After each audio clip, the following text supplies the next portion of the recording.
On air. Assalamualaikum warahmatullahi wabarakatuh. Waalaikumsalam warahmatullahi wabarakatuh. Terima kasih saya ucapkan kepada Bapak Kepala Sekolah, Bapak Yusran Zunaidi, dan juga rekan-rekan SD Negeri 01 Marencalong. Hari ini kita akan melakukan kegiatan desiminasi budaya positif di sekolah SD Negeri 01 Marencalong. Diperkenankan kepada Bapak Amir untuk membuka acaranya. Silakan Pak.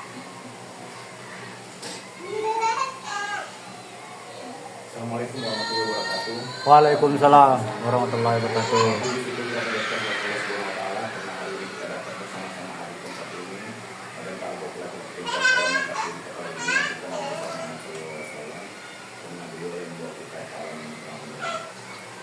Untuk hari ini kita akan mendengarkan pemaparan dari teman rekan kerja kita dari Budawati.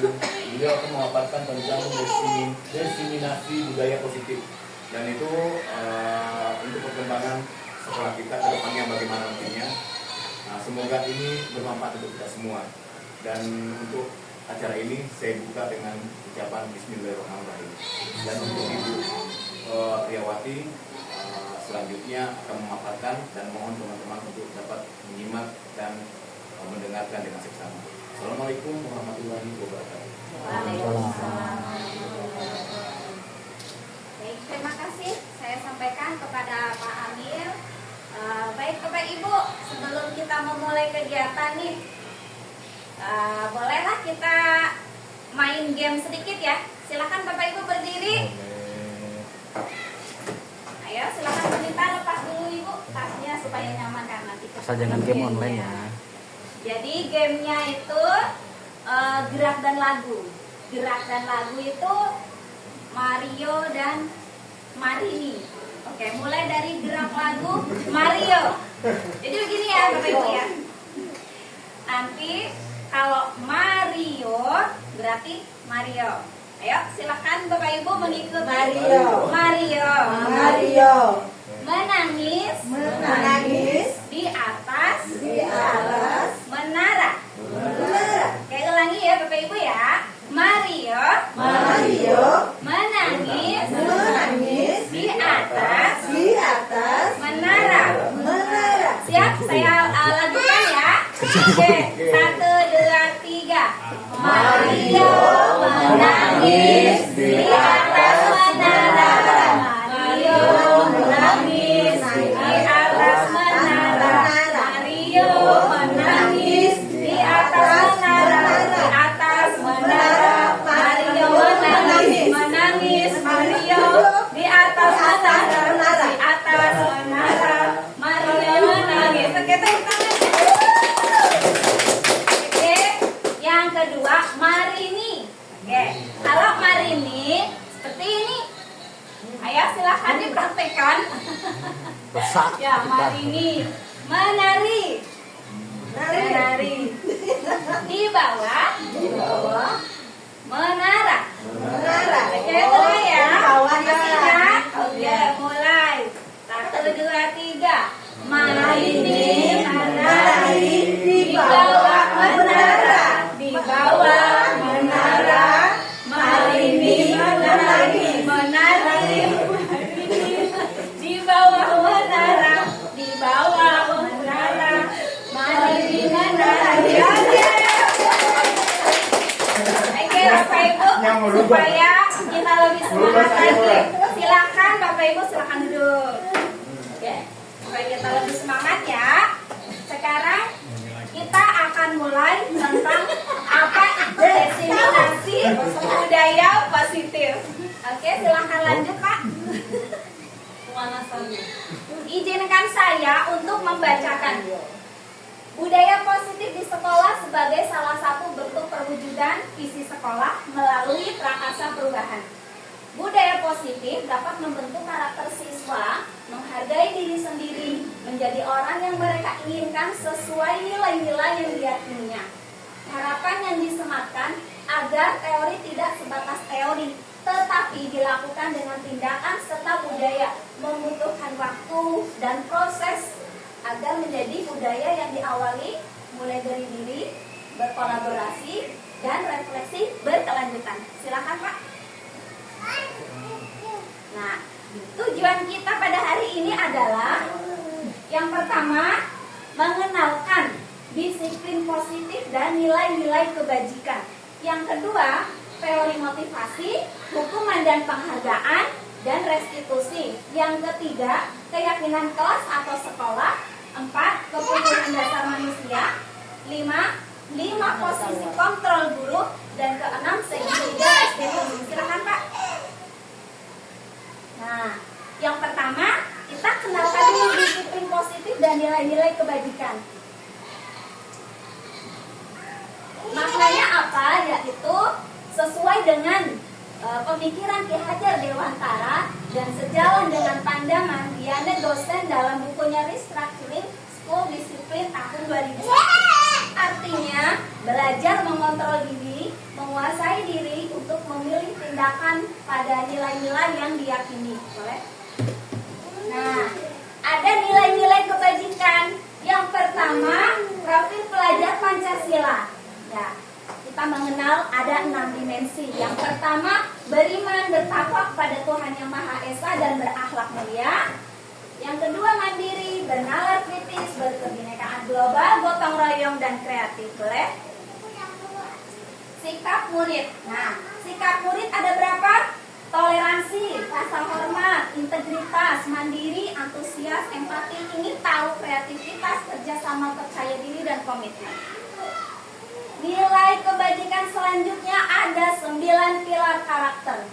Nah, cinta Tuhan dan ciptaannya, mandiri dan tanggung jawab, jujur, diplomatis, hormat, santun, dermawan, suka menolong, gotong royong, percaya diri, kreatif, pekerja keras, kepemimpinan dan keadilan, baik, rendah hati, toleransi, serta kedamaian dan kesatuan. Nilai selanjutnya ada keterampilan hidup. Yang pertama, dapat dipercaya, lurus hati, pendengar yang aktif, tidak merendahkan orang lain, memberikan yang terbaik dari diri kita. Petunjuk hidupnya, peduli, nalar, kerjasama, berani, ingin tahu, usaha, fleksibel, organisasi, sabar, teguh hati, hormat, ada rasa humor, inisiatif, integritas, pemecah masalah, sumber pengetahuan, tanggung jawab, dan persahabatan. Boleh? Dilanjut, ada petunjuk hidup. Nah, silakan kita bisa membaca ya. Petunjuk hidup itu ada beberapa, mulai dari peduli, keterusterangan, dan silakan bisa dibaca sampai pada di bawah, paling ujung kanan, ada pengertian. Untuk keterampilan hidup, tadi kan ada 2 ya, tadi sudah dibacakan. Di sini ada lagi keterampilan hidup di sini. Empati, suara hati, kontrol diri, rasa hormat, kebaikan, toleransi, dan juga keadilan. Boleh?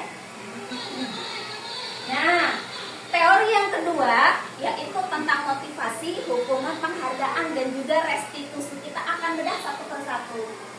Yang pertama ada 3 motivasi yang ada pada manusia, ya. Motivasi apa saja?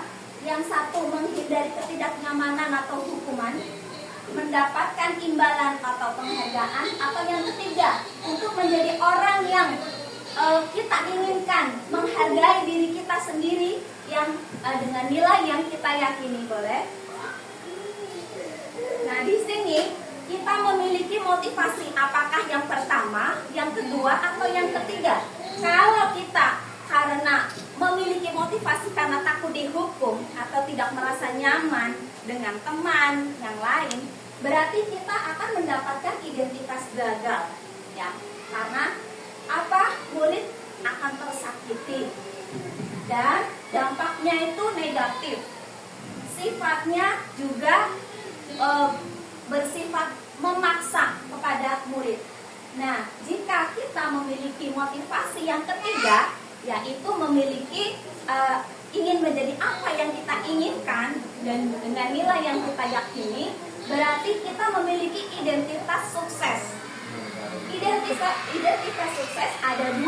Yang pertama, ada konsekuensi, yang kedua ada restitusi. Dan yang paling baik itu adalah kita menggunakan restitusi. Nah, di sini bisa kita membaca kalau kan kita memberikan konsekuensi kepada murid, berarti murid akan mendapatkan apa? Ketidaknyamanan. Dampaknya netral dan bersifat stimulus respon. Dia hanya patuh, hanya memenuhi kepatuhan kepada gurunya. Dan jika kita melakukan restitusi, itu artinya murid mendapatkan penguatan dari guru, ya, dan berdampak positif. Dan sifatnya, disinilah teori kontrol guru mulai diperankan. Boleh lanjut? Nah, di sini saya membeberkan ada macam hukuman dan juga konsekuensi. Mungkin Bapak Ibu pernah juga merasakan kepada murid-murid di kelas ya Bapak Ibu ya. Nah, yang pertama, hukuman atau konsekuensi. Mencatat 100 kali di dalam buku kalimat. Saya tidak akan terlambat lagi karena murid kita terlambat.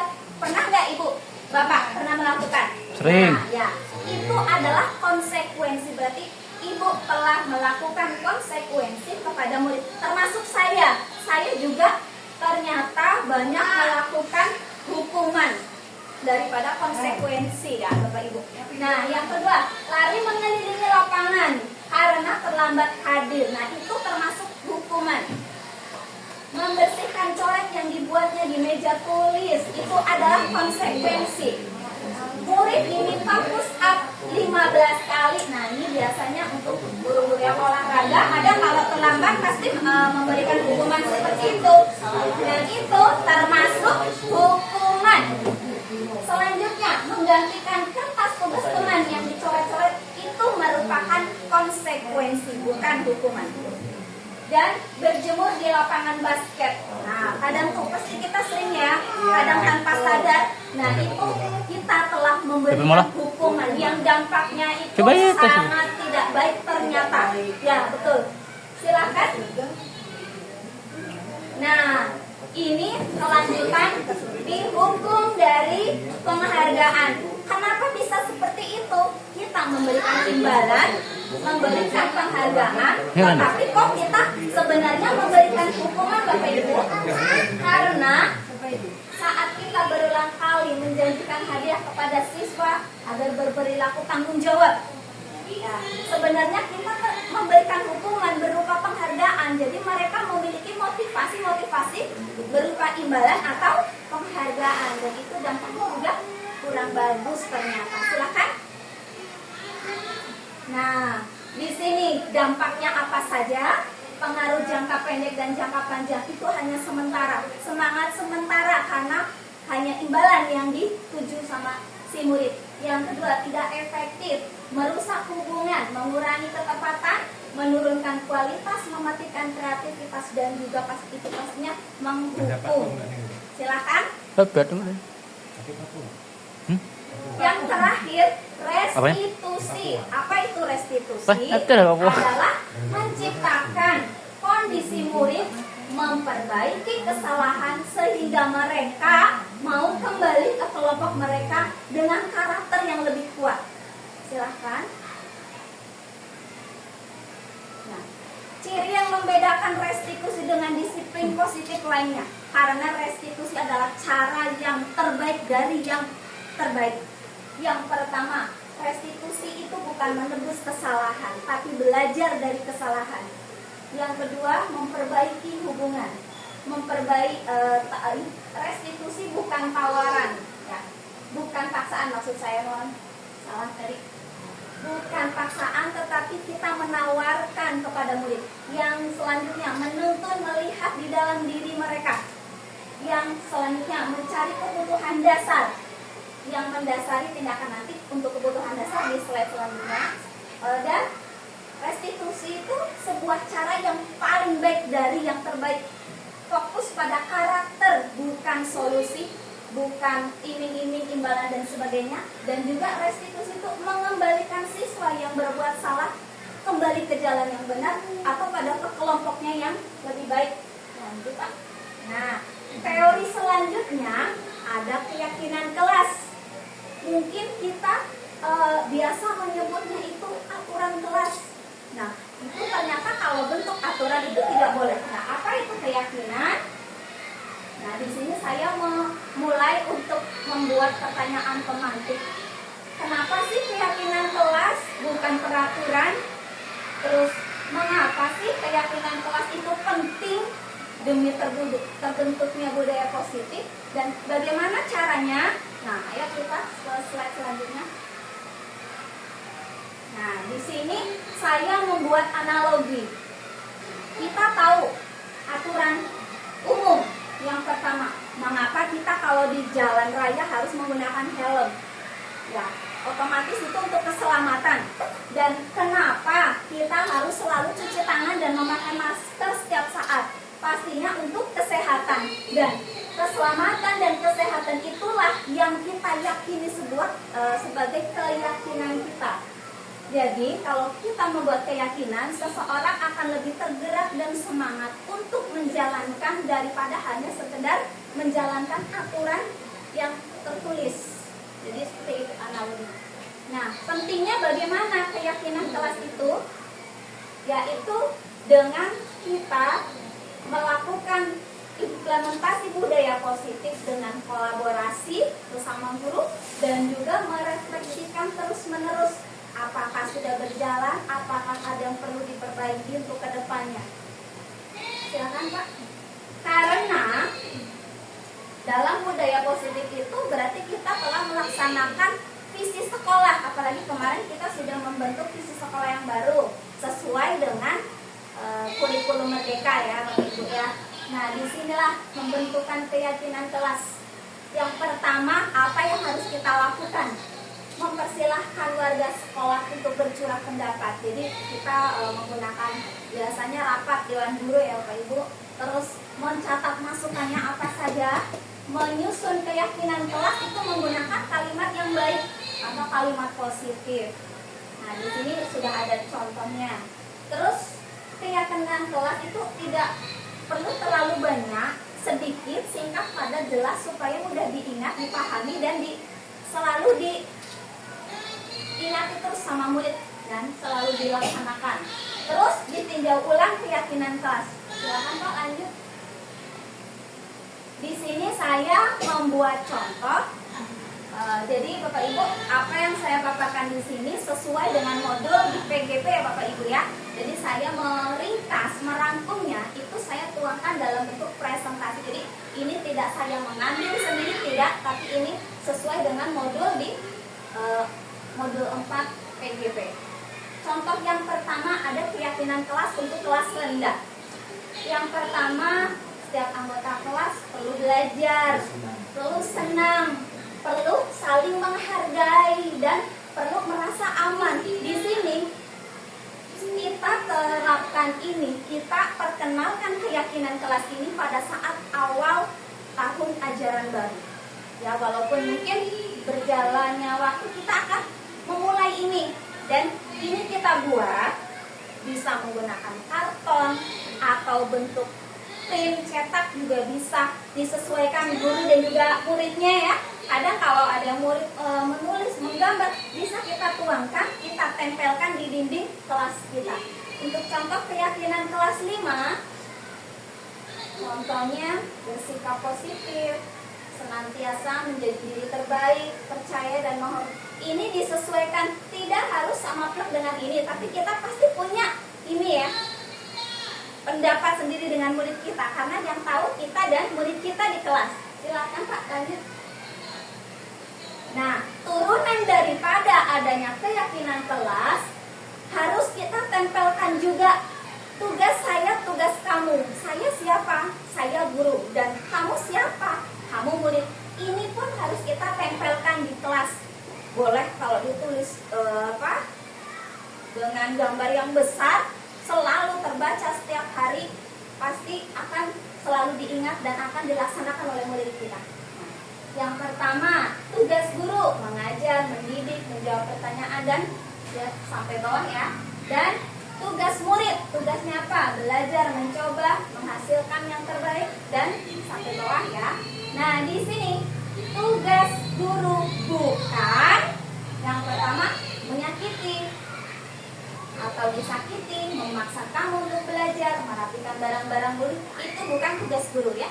Menyiapkan makanan atau barang-barang alat tulis. Nah, sekarang bukan tugas siswa, salah ya di sini siswa. Nah, menyakiti atau disakiti, mengeluh, merusak barang pribadi, melakukan tugas guru dan memutuskan teman kamu. Ini bisa kita sesuaikan lagi isiannya, tidak harus sama. Silakan Pak. Teori yang ketiga, kebutuhan dasar manusia itu ada 5. Yang pertama yang paling penting adalah bertahan hidup atau survival. Apa itu bertahan hidup? Misalkan itu lebih ke fisik, makan, minum, kesehatan, dan itu masuk di bertahan hidup.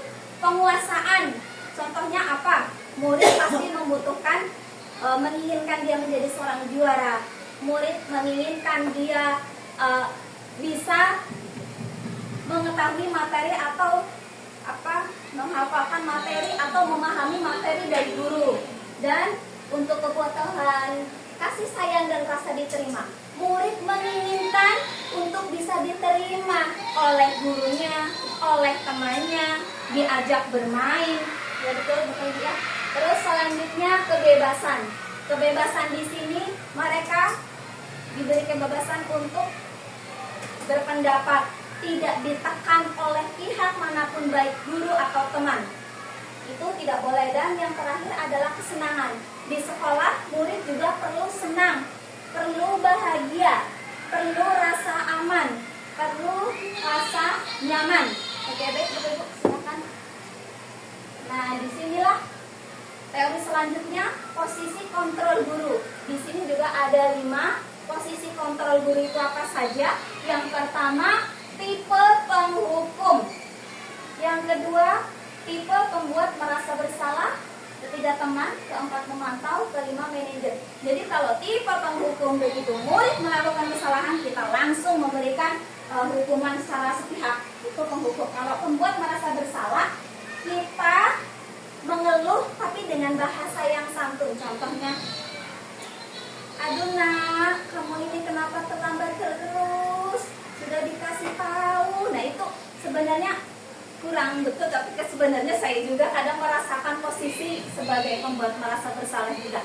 Dan kita sekarang kita sudah sama-sama belajar. Lanjut lagi ke bagian teman. Nah, teman ini, jadi kita posisi, padahal kita perlu juga ya posisi guru itu sebagai teman supaya mereka nyaman dengan kita. Nah, tapi itu terkadang membutuhkan situasi kondisi tertentu. Kalau kesalahan itu berlebihan, nah kita harus menempatkan posisi kita sebagai guru, sebagai manajer. Nah, untuk pemantau, pemantau ini kita mengawasi gerak-gerik mereka selalu. Nah, itu tipe memantau. Sebenarnya ini ada videonya, karena ini tadi jaringannya kurang ini, jadi saya tampilkan dalam bentuk PDF supaya lebih sebenarnya ada videonya. Silakan Kak. Nah, ini videonya untuk bagaimana adegan posisi dari posisi penghukum sampai dengan posisi manajer. Silakan Pak. Nah, yang terakhir ada segitiga restitusi. Apa itu? Yaitu tahapan kita dalam menyelesaikan masalah siswa. Yang pertama, menstabilkan identitas. Yang kedua, validasi tindakan yang salah. Ketiga, menanyakan keyakinan. Jadi pada saat siswa melakukan kesalahan, pertama kita panggil dulu. Mungkin sebenarnya Bapak Ibu lebih jauh banyak pengalaman daripada saya. Kalau saya hanya mungkin ibarat usia manusia, saya masih balita pengalamannya Bapak Ibu. Tapi nggak apa-apa ya, izinkan saya untuk berbagi ya Bapak Ibu. Tidak bermaksud untuk menggurui sama sekali, karena kita sama-sama ingin berbagi ya Bapak Ibu ya, nggak apa-apa ya. Nah, ini adalah contoh-contoh. Misalkan menstabilkan identitas contohnya. Nah, kesalahan itu manusiawi, itu contohnya. Kesalahan itu manusiawi, siapapun bisa melakukan kesalahan. Hanya saja kamu harus bisa belajar dari kesalahan itu. Itu adalah contoh menstabilkan identitas. Dan validasi tindakan itu contohnya kita menanyakan, nah kamu sudah berbuat salah seperti itu. Terus kira-kira apa yang akan kamu perbaiki sebagai bentuk tanggung jawab kamu telah melakukan kesalahan itu. Itu contohnya. Dan untuk terakhir, tahap menanyakan keyakinan, kita kembalikan ke siswa. Kamu masih ingat kan, Nak? Keyakinan kelas kita apa? Nah, itu kita kembalikan lagi keyakinan yang sudah kita sepakati bersama. Silakan Pak, lanjut.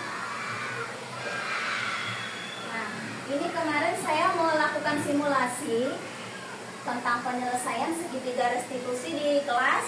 Nah, ini nggak bisa diputar. Nah, disinilah akhir dari penutup ya. Izinkan saya membaca.